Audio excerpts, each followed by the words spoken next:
Hey guys, Gio here. Welcome to another Giocast episode. It's been a while since the last one, maybe about a month. And, always my intention is just to share what's going on in my life and to be open and transparent and hopefully connect with people that may resonate with some of the things that I share. And thank you for those who reach out and let me know what you guys have been up to and how you're liking these podcasts. I've been back in Toronto for a little while now, and I will admit, this is probably a challenging podcast because it's not the usual crazy experience, fun, and crazy psychedelic experiences. Like this one, I'm going to share a bit about, struggle and challenges, and really kind of coming into what I feel like is another transitionary, another transition in my life. And so, I came back to Toronto from the jungle and in Costa Rica and, getting my family back into the Canadian lifestyle, which has been great. Kids are doing great at school, and, I just find myself just working again, like working, and really feeling the hustle and bustle of the Toronto lifestyle. And, I mentioned in a previous podcast, one of my mentors talks about the collective mind, and when you're in a certain space, in a city or whatever, after a certain amount of time, it starts seeping in. So you start assimilating into it and feeling the things they're feeling. Now, couple that with like overworking and EMFs and probably not, the same diet I was having down there. So the body's going through all these changes. And I started feeling the stress in a different way, where I wasn't going to the beach every day, where I wasn't in the jungle in nature as much, and just feeling there's like so much on my plate. And there came a point where, a couple of weeks ago, I was just like, I need to quit everything I'm doing. It's just too much. It was just too much. And I didn't know how to do that. I didn't know why I was feeling that, but I just got into this place where it felt like where I was 5 years ago when I opened Elemental, and I got myself into this huge endeavor where, I built a space, spent all my money, put my name on the line on a bank loan, and it didn't launch the way I thought it was. Now, we all know that it had purpose. It brought up a lot within me that I had to face at that time. And so many beautiful things grew out of there that I'm super grateful for today. And so as I was feeling this next change, I was like, okay, do things need to fall off and die to create space for new things? If so, what is that? What is the lesson here? I try to catch myself in that, because I know when we're going through these phases where it feels like everything is too much and we're stressed out, all you want to do is stop feeling that way. So what do? We distract ourselves. For me in the past, it's probably been more work. Let's do more. I'm trying to be a dad, running multiple businesses. Now I'm drinking a few extra coffees every day to kind of keep up. I did a whole bout of travel, and now I realize, looking back, what happened was huge workload back in Toronto. So there's all these events going on, birthday parties, people want to do this event here. I'm facilitating more, and I'm super tired. And when I went to travel, we went to Bahamas for my brother-in-law's 40th birthday. Then I went to a conference in LA, and then it was just back to back travel, and I wasn't sleeping. Even when I was in Bahamas, I said, okay, I'm gonna go there, I'm gonna relax. The guy who's in my room, dear friend of mine, ends up snoring like a wood chipper. I'm a light sleeper, and I realized lack of sleep, nervous system totally stimulated. I find myself going more on social media, and I'm like, okay, and I'm driving on the road. I've had 3 espressos one day because I feel like I need to push myself. The coffee's giving me energy, which I know, it's this downward spiral. And I feel this anxious feeling that I haven't felt in the longest time. And my mind starts racing. I'm just thinking about every worst case scenario that's probably as the lowest probability of happening. But it reminded me of where I was 5 or 6 years ago. I'm like, man, am I going back to this space? What do I need to relearn again? What is the lesson here? And it's funny because at the same time I'm working on a course online about nervous system regulation. I'm like, okay, I know the tools here. So I came back to my breath, and I just kind of really just brought myself back to the present moment, calmed my mind down, and started reflecting. And I realized what I really needed in this moment was rest. Because from this space, when we're in this space of fight or flight and are overtired, you can't make logical decisions. Everything I was bringing into my business and my company was more hey, we gotta stop doing this. This is not good. This is not working. Because I needed something for myself. And it started with getting some good sleep. Highly recommend. Allowed myself to sleep in. It was crazy because I wake up in the morning when I would usually wake up, like when the alarm would go off, which is not on anymore. And I have this anxiousness. I got an email. Do I have a meeting? Who do I got to call? What do I got to do today? And I was like, no, dude. Right now, you're just gonna relax. You're gonna take it easy for a little bit. And so it took about a week to kind of get that rest back. And what I found immediately was my mind calmed down. And so what I recommend is not making any harsh decisions when you're in that state, because they're coming from a different place of like fight or flight and survival. And usually that is like making wrong decisions. Sometimes it'll be like lashing out at a partner or business partner or someone in your family. And so I started looking at everything I'm doing and saying, okay, like I realized one of the fears that was coming up was around setting boundaries because I didn't want to let people down, which goes back to my fear of, being alone, and, not wanting to be a failure and being enough and being seen and all these kind of things. And I had to have some really hard conversations with people I'm in relationship with, whether it was for business or for work. And what's really important, I've found, and I'm so grateful, is that when you get into business with people who are conscious, that are aligned with your mission, and that really care about you as a person, when you have these open conversations, you find solutions. And a lot of the solutions was like, hey, just take a step back for a little bit, get some clarity, bring some focus in, because there's one new endeavor that we're starting, which is super challenging. We're looking at, a hape business, which is it's hard. And it's exciting because there's so much potential. And the mind part of me is like, oh, you have to do it, push through, make it happen. And the nervous system and emotional side of me is like, hey, man, like the further you go into this, you have more responsibility. Now you have investors you got to answer to. You have business partners you got to answer to. You have the consumers, the public that you got to provide for, and you want to do it right. Now there's the tribes that you're representing. So all these things, just like, I can't, it's too much, too hard. And I realize I always put that onus on myself when I'm involved in something. I want to make it happen and I want to take that on.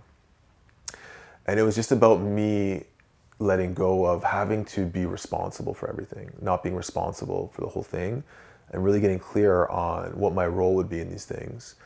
And I was checking in with myself. I put myself in a scenario, if I did X, Y, Z, and then I would have a body response and I'd feel anxious or nervous. Okay, if I did this, and like totally different route. It's like, oh, I feel my body relax. I started listening to that. And so I just started sharing that with the certain things that I felt I needed to cut back on. Like elemental rhythm, there's like so much content we got to make and courses that I want to make and all this stuff. And I have all these commitments that I feel like I never get around enough time to get everything done. And the other thing was, you don't have to get everything done right away. You can just really take your time so you can bring the best of you into it and not a small percentage of you that's spread way too thin. So part of the lesson for me was, changing some of the commitments, and whether it meant I had to leave a certain thing or completely change it.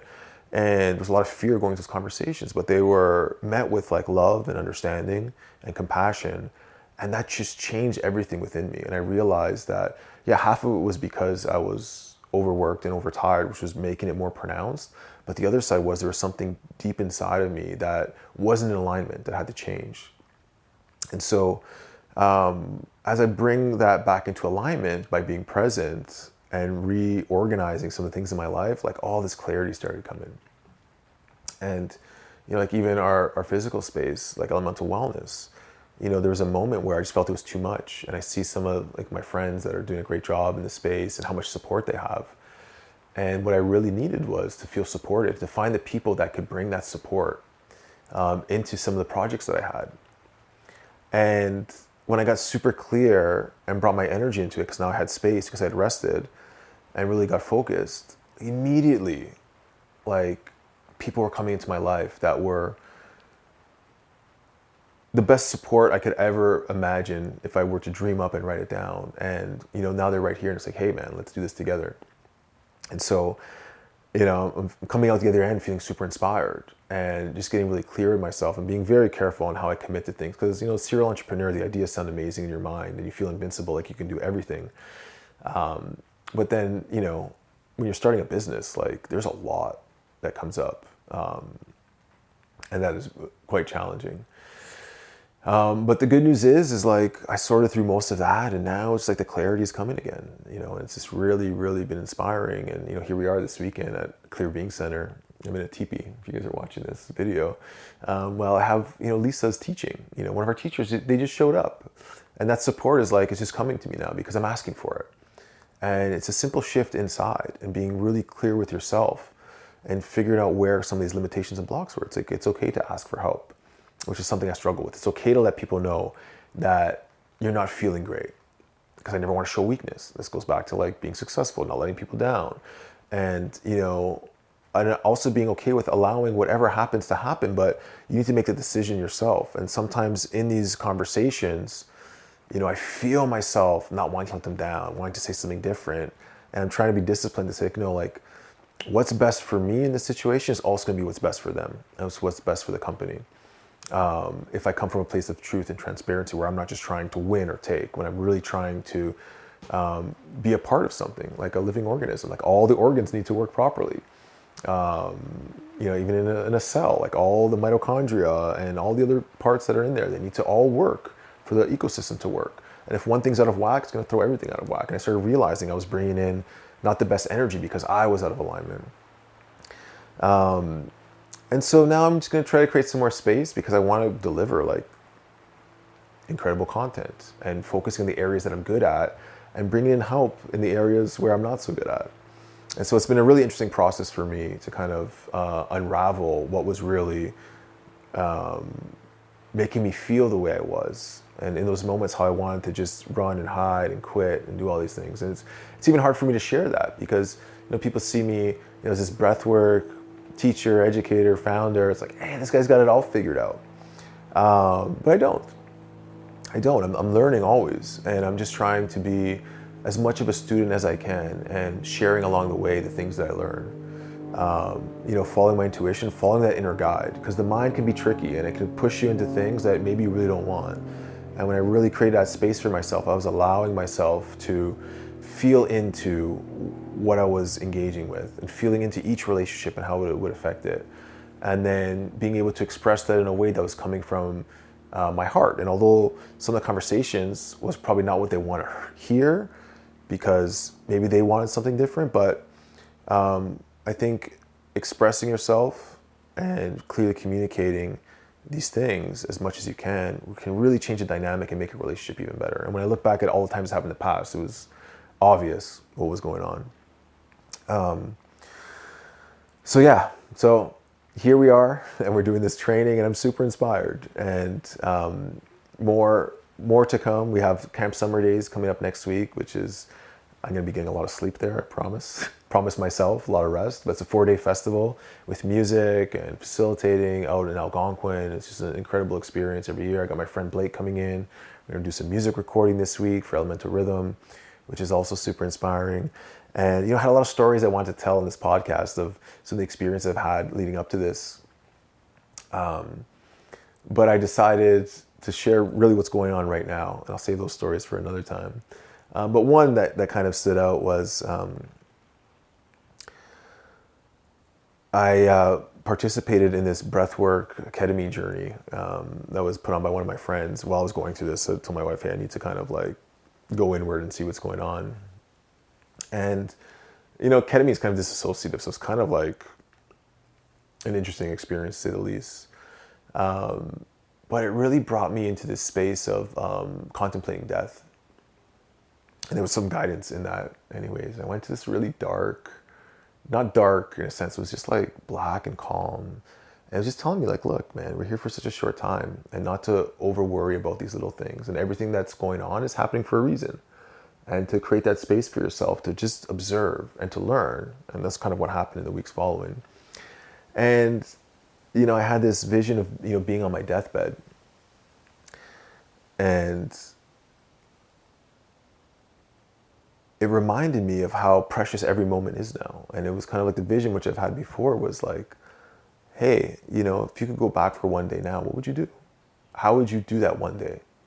If tomorrow you're going to die, you're an old man, and I say, hey, I'm giving you one day to go back, and I'm just going to insert you somewhere. How present are you going to be to the people in your life? how are you gonna what are you gonna do differently? Like, how would your life change when you thought that way?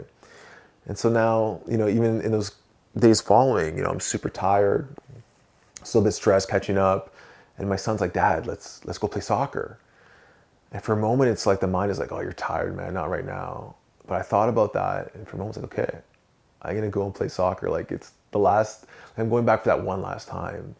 And the experience was just like amazing. I was there. I was present. I was happy. I was just like, "Oh man!" Like if someone was on their deathbed and they had the chance to be where I am right now, and go back to this, how much would they get out of this experience? And I'm trying to remind myself that each experience I am, it's like I should be super grateful in this present moment to be having this experience right now. Every single experience you have, whether it's the good or the bad, is just to to be there and to really squeeze every last drop of each moment, and to just be there for it.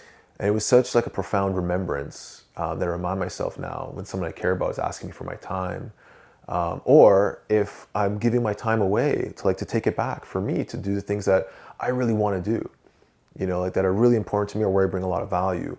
Whereas I found like I was committing to all these things because I just wanted to give and to show that I was worthy or important or all these things, which is also bringing me a lot of stress. And that was part of the realignment that happened. So yeah, profound month for sure. I'm still on the tail end of it where I'm just like settling back in because I know there's a lot of work ahead, but I feel like with these change dynamics and these change commitments to both myself and others, I've created this incredible realignment and used that time to reflect. And again, like catching myself in that moment is something I'm super proud of because in the past, I would only look back in the future and see as I was going through those moments what was happening. And for anyone out there that's going through a moment similar, it's like really try to dig deep to see what this moment is trying to show you that needs to change in your life, to shift, to do something different, or maybe it could be anything. It could be allowing things to completely fall apart or create something new, and just to be present to what's going on and to not overthink it and worry about it. So that's all I got for today, guys. Thank you so much for listening. I was going to play a song that I learned on my guitar, but I didn't bring it with me for you guys, so I'll save that one for next time. But it's a really cool song that I sort of sang to myself, and I laughed at it because the lyrics, it's kind of, I guess, written for someone else, but I sang it to myself. It just kind of resonated a big way. So I'll share that one later with you guys, maybe on the next podcast. But again, as always, thanks for connecting. Please reach out. Let me know if there's anything you want to ask, anything you want me to talk about.